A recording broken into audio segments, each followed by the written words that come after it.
ভাবুন তো, একদিন যদি অ্যান্টার্কটিকার বিশাল বরফের চাদর দ্রুত গলতে শুরু করে, তাহলে পৃথিবীর কি হবে? উপকূলীয় শহরগুলো কি পানির নিচে চলে যাবে? এই প্রশ্নগুলো আজ আর শুধু কল্পনা নয়, এগুলো বাস্তব বৈজ্ঞানিক গবেষণার বিষয়। অ্যান্টার্কটিকা পৃথিবীর সবচেয়ে বড় বরফের ভাণ্ডার। এখানে পৃথিবীর প্রায় 70% মিঠা পানি বরফের আকারে জমে আছে।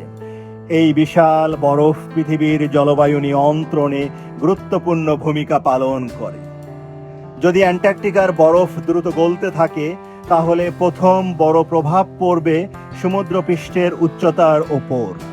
বিজ্ঞানীদের মতে, দীর্ঘ সময় ধরে যদি অ্যান্টার্কটিকার স্থলভাগের সব বরফ গলে যায়, তাহলে বৈশ্বিক সমুদ্রপৃষ্ঠের উচ্চতা প্রায় 58 মিটার পর্যন্ত বাড়তে পারে। যদিও এমন পরিবর্তন একসঙ্গে বা অল্প সময়ে ঘটবে না, তবুও বরফ গলার বর্তমান প্রবণতা উপকূলীয় অঞ্চলের জন্য উদ্বেগের কারণ।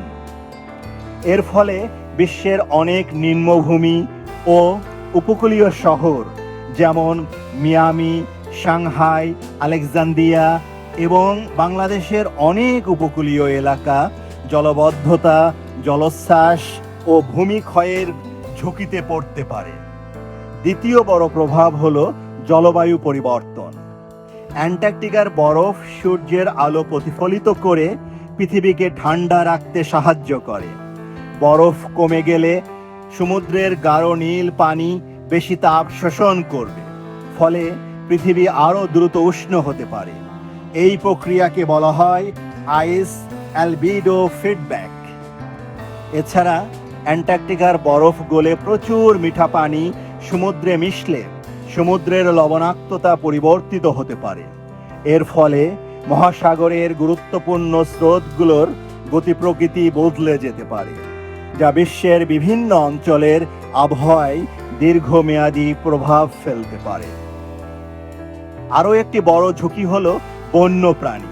পেঙ্গুইন, সিল এবং ক্রিলের মতো প্রাণীরা বরফ নির্ভর পরিবেশের উপর নির্ভরশীল। বরফ কমে গেলে তাদের খাদ্যচক্র ও প্রজনন মারাত্মকভাবে ক্ষতিগ্রস্ত হতে পারে। তবে মনে রাখা জরুরি, বিজ্ঞানীরা বলছেন অ্যান্টার্কটিকার সব বরফ অল্প সময়ে গলে যাবে এমন কোনো পূর্বাভাস নেই।